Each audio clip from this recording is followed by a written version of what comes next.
책 추목에서 94번째로 읽어드리는 책은 헨리 블랙가비가 쓴 하나님을 경험하는 삶입니다.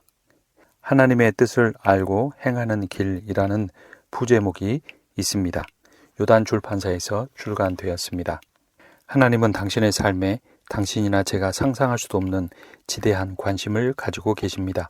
성령님이 우리 가운데서 역사하시는 능력대로 우리가 구하거나 생각하는 모든 것에 더 넘치도록 능히 하실 이와의 친밀한 관계로 당신을 이끄시도록 기도하십시오. 이미 당신 안에 착한 일을 시작하신 하나님이 그 일을 그분의 시간에 이루실 것입니다. 하나님을 아는 것은 오직 하나님이 하나님 자신을 당신에게 계시하심을 통한 경험으로만 가능합니다. 하나님은 목적을 가지고 하나님 자신을 계시하십니다. 하나님은 당신을 그분과의 사랑의 관계를 위해서 창조하셨습니다. 그분이 당신에게 자신을 계시하는 것은 당신이 그분을 경험적으로 알기를 허락하시는 것입니다. 때때로 그 계시는 당신을 향한 하나님의 사랑의 표현입니다.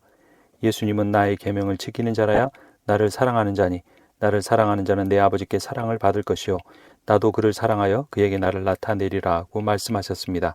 하나님이 하나님 자신을 드러내실 때 당신은 하나님을 경험으로 알게 됩니다.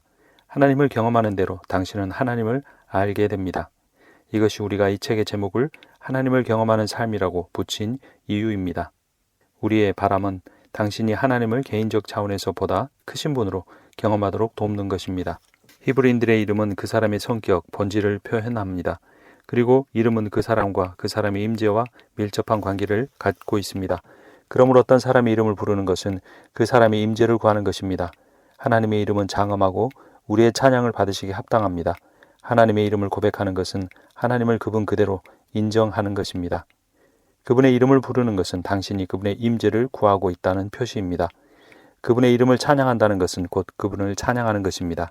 하나님은 완전하고 조건 없는 사랑을 하십니다. 성경은 하나님의 본질은 사랑이라고 말합니다.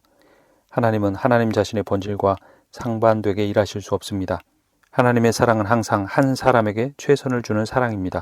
그러므로 하나님은 절대로 당신에게 차선을 주시지 않습니다. 환경이 어떻든지 하나님의 사랑은 결코 변하지 않습니다.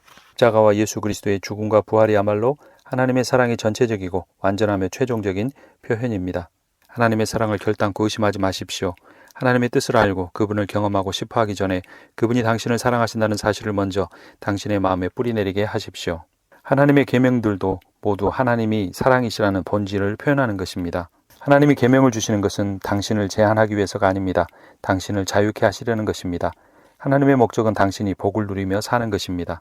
하나님은 사랑이십니다. 그분이 사랑이시기 때문에 당신을 향한 그분의 뜻은 항상 최선입니다. 하나님은 본질적으로 전지하십니다. 모든 것을 아십니다. 과거, 현재, 미래 그 무엇도 하나님의 지식의 범주를 벗어나지 못합니다. 그러므로 그분의 인도하심은 항상 옳습니다.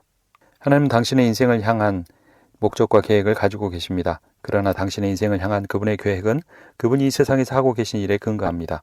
그분은 인류의 역사 전반에 걸쳐 위대한 목적을 품고 계십니다. 그분은 당신이 그분이 하고 계신 일에 동참하기를 원하십니다. 그분이 무엇을 하고 계신지를 알면 그분이 당신을 통해 하시고자 하는 일이 무엇인지 알게 됩니다. 하나님은 당신이 경험을 통해 하나님에 대한 더 큰 지식을 갖기를 바라십니다. 그분은 당신과 사랑의 관계에 있기를 원하십니다. 저는 하나님을 제 목숨을 다하여 사랑합니다 라고 하지 못한다면 지금 당장 그런 관계로 들어갈 수 있게 해달라고 성령님께 간절히 기도하십시오. 이스라엘아 들으라. 우리 하나님 여호와는 오직 유일한 여호와시니 너는 마음을 다하고 뜻을 다하고 힘을 다하여 내 하나님 여호와를 사랑하라. 또 그를 의지하라. 그는 내 생명이시오 내 장수이시니.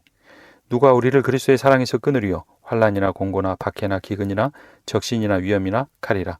그러나 이 모든 일에 우리를 사랑하신 이로 말미암아 우리가 넉넉히 이기느니라.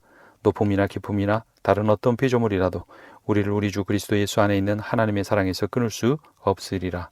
사랑은 여기 있으니 우리가 하나님을 사랑한 것이 아니요 하나님이 우리를 사랑하사 우리 죄를 속하기 위하여 화목제물로 그 아들을 보내셨습니다.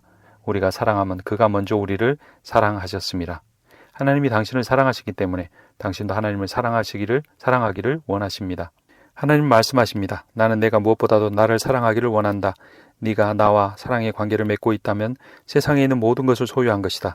하나님께 사랑받는 것이 인생에서 가장 고귀한 관계이며 가장 고귀한 성취이며 가장 고귀한 지위입니다.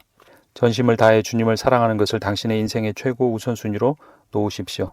사랑하는 관계에 있어서 가장 중요한 것은 시간을 같이 보내는 것입니다. 하나님이 당신과 맺고자 하시는 관계는 사실적이고 개인적인 것입니다.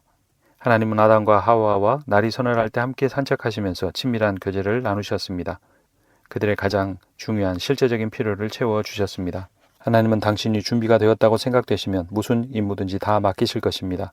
그러므로 인내심을 가지고 기다리십시오. 주님을 기다리는 시간은 한가한 시간이 되어서는 안 됩니다. 이 기다리는 시간에 하나님이 당신의 인격을 다듬고 새로 빚으시도록 하십시오. 하나님이 당신의 인생을 깨끗게 하셔서 하나님이 쓰실 만한 정결한 도구가 되게 하십시오. 하나님이 당신에게 어떻게 복을 주실 것인지에 주목하지 마십시오. 하나님이 어떻게 자신을 계시하셔서 자신의 목적을 성취하실지를 찾으십시오. 하나님께 부름받은 종들은 항상 기다리는 시간, 훈련받는 시간, 인내하는 시간을 가져야 했습니다. 우리가 큰 일을 감당하기를 원한다면 작은 일에 충성해야 함을 배워야 합니다. 작은 일들은 항상 하나님이 원하시는 인격을 키워가는데 매우 중요하게 사용됩니다. 하나님은 다윗을 사무엘을 통해서 왕으로 부르신 뒤에 10년에서 12년을 기다리게 하셨습니다. 그냥 기다리는 것이 아니라 도망자의 신세로 피해 다니는 삶을 살아야 했습니다. 그는 그 고난의 시간을 통해 하나님을 의뢰하는 법을 배웠습니다. 다메섹 도상에서 살아계신 주님을 만난 바울은 역시 10년에서 11년을 훈련받아야 했습니다. 아무에게도 부름받지 못하고 어떤 일에도 쓰임받지 못하고 그는 기다려야 했습니다. 하나님으로부터 명확한 지시가 없으면 기다리고 인내하십시오. 기도하십시오. 인내를 배우십시오. 하나님의 시기에는 우리가 보기에 늦은 것 같지만 항상 옳으며 최선입니다. 그러므로 서두르지 마십시오. 경찰이 위조 지폐를 만드는 것들을 구별해내기 위해서 보는 것은 위조 지폐가 아닙니다. 진짜 지폐입니다. 진짜 지폐를 정확하게 아는 사람만이 위조 지폐를 골라낼 수가 있습니다. 예수 그리스도의 복음에 대해 정확히 아는 것이 매우 중요합니다. 우리를 공격하는 사탄에 대해서 연구할 필요가 없습니다. 진리를 연구할 때 진리가 아닌 것을 구별해낼 수 있기 때문입니다. 기다리며 인내하고 훈련받는 과정에서 가장 중요한 것은 기도입니다. 기도는 하루에 한 번 혹은 하루에 3번 식사 전에 해야 하는 어떤 종교의식에 불과한 것이 아닙니다. 기도는 한 인격체와의 관계입니다. 온 우주의 주인이신 하나님과의 상호 교제입니다. 당신이 기도할 때 우주의 중심인 하나님의 보좌 앞에 나아온 것입니다. 당신은 혼자 기도하는 것이 아닙니다. 예수님과 성령님이 중보 기도를 해주십니다. 성령님은 당신이 무엇을 기도해야 할지 어떻게 기도해야 할지를 알도록 도와주십니다. 그분은 하나님의 뜻을 좇도록 인도해 주십니다. 그분은 하나님이 무엇을 주기 원하시는지 혹은 하기 원하시는지를 이미 알고 계십니다. 그분의 임무는 당신이 그 방향으로 기도하도록 인도하는 것입니다. 우리는 모든 훈련과 기다림을 통해 우리의 인생을 그분의 발 앞에 놓는 준비를 해야 합니다. 그렇게 하면 그분이 우리를 통해 자신의 목적을 성취하십니다. 예수님이 우리 삶의 주인임을 인정하고 우리가 행해야 할 일들을 그분께 여쭈어야 합니다. 우리는 그분이 하시는 일을 성경을 통해 보고 성령의 인도하심을 따라 깨달으며 우리 인생과 계획과 목표를 그분에게로 조정해야 합니다. 믿음의 갈등에 부딪혔을 때 무엇을 하느냐가 당신이 무엇을 믿는지를 표현합니다. 영혼 없는 몸이 죽은 것 같이 행함이 없는 믿음은 죽은 것이니라. 행동이 따르지 않는 믿음은 죽은 믿음입니다. 겉으로 드러나는 성공이 언제나 믿음을 나타내는 것도 아니고 나타나는 실패가 믿음이 없음을 보여주는 것도 아닙니다. 충성스러운 종은 주인이 시킨 일을 그 결과에 개의치 하지 않고 하는 사람입니다. 십자가의 고난을 참으시고 지금은 하나님의 보좌에 앉아 계신 예수님만이 우리의 번입니다. 오직 그분만을 생각해야 합니다.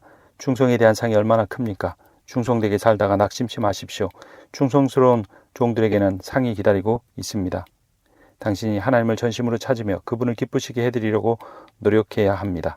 오직 하나님만을 사랑하고 하나님을 드러내는 일에 자신의 삶과 인격과 모든 것을 드리는 여러분이 되기를 바랍니다. 책 추목이었습니다.